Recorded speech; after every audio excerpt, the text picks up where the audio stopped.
আসসালামু আলাইকুম। আরও একটি নতুন ব্লগ নিয়ে চলে আসলাম আপনাদের কাছে। আজকে আমি আমার ছেলে মেয়েকে নিয়ে যাচ্ছি বাবার বাসায় একটা অনুষ্ঠান অ্যাটেন্ড করার জন্য।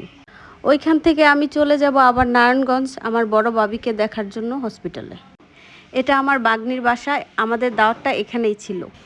এটা আমার বাগনির মেয়ে হুমায়রা, আমার ছোট্ট আপু। এখান থেকে খাওয়া দাওয়ার পর্ব শেষ করে আমি চলে গেলাম নারায়ণগঞ্জ হেলথ রিসোর্ট হসপিটালে আমার বাবিকে দেখার জন্য।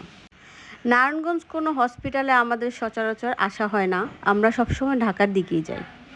কিন্তু এই হসপিটালের পরিবেশটা অনেক সুন্দর, আমার অনেক ভালো লাগছে। এখানে আমার ভাবির একটা মেজর অপারেশন হয়েছে, তো তাকেই দেখতে আসছি।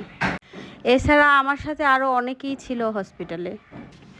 হসপিটালের ছাদটা আমার খুবই ভালো লাগছে, ছাদে ছিল নামাজের, তো এখানে আমি আমার নামাজটা আদায় করে নিলাম। নামাজের রুমটা আমার খুবই পছন্দ হয়েছে, অন্যান্য হসপিটালে এমন সুব্যবস্থা থাকে না। তো নামাজ পড়ে বের হতে হতে চারিদিকে অন্ধকার হয়ে গেল। ছাদেও বসার জন্য সুন্দর একটা ব্যবস্থা ছিল। হসপিটালে আমি প্রায় 1 ঘন্টার মতো ছিলাম, তো এখন আমি এখান থেকে বের হয়ে যাব। তো আমি যেই হসপিটালে গিয়েছি সেই হসপিটালের চারপাশে ভালো ভালো খাবারের রেস্তোরাঁগুলা, নারায়ণগঞ্জের সবথেকে ভালো খাবারের রেস্তোরাঁগুলা এখানেই। সুলতান ডাইন, কাচ্চিবাই ইত্যাদি আরও অনেক কিছুই। এখন আমি একটা অটো নিয়ে নারায়ণগঞ্জ জামতলায় চলে যাব খানাপিনা একটা রেস্তোরাঁয় দই ফুচকা খাওয়ার জন্য। শুনেছি সেখানকার দই ফুচকা নাকি অনেক মজার, আর আমার ফুচকার মধ্যে সবথেকে প্রিয় দই ফুচকা। তাই শুনে আমি লোভ সামলাতে পারলাম না, হসপিটাল থেকে সোজা চলে আসলাম খানাপিনায় দই ফুচকা খাওয়ার জন্য। তো এখানকার পরিবেশটা আমার খুব ভালো লাগছে, আশেপাশে আরও অনেক রেস্তোরাঁ আছে। এই তো চলে আসলো আমার দই ফুচকা, অসাধারণ মজার ছিল ফুচকাটা।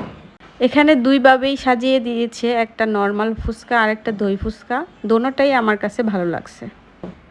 তো আমার সাথে ছিল আমার 2 ভাইয়ের মেয়ে, তো ওরাও আমার সাথে দই ফুচকা খেলো। তারপর আমরা লাচ্ছি অর্ডার দিলাম, সবাই মিলে লাচ্ছি খাওয়া শেষে বাড়ির উদ্দেশ্যে রওনা দিলাম। হ্যাঁ, একটা কথা, ফুচকাটা ভালো লাগলেও লাচ্ছিটা আমার বেশি ভালো লাগেনি। থাক, সব কিছু মিলিয়ে আজকের দিনটা আলহামদুলিল্লাহ ভালোই কাটলো। এখন আমি বাড়ির উদ্দেশ্যে রওনা দিব। সবাইকে আল্লাহ হাফেজ।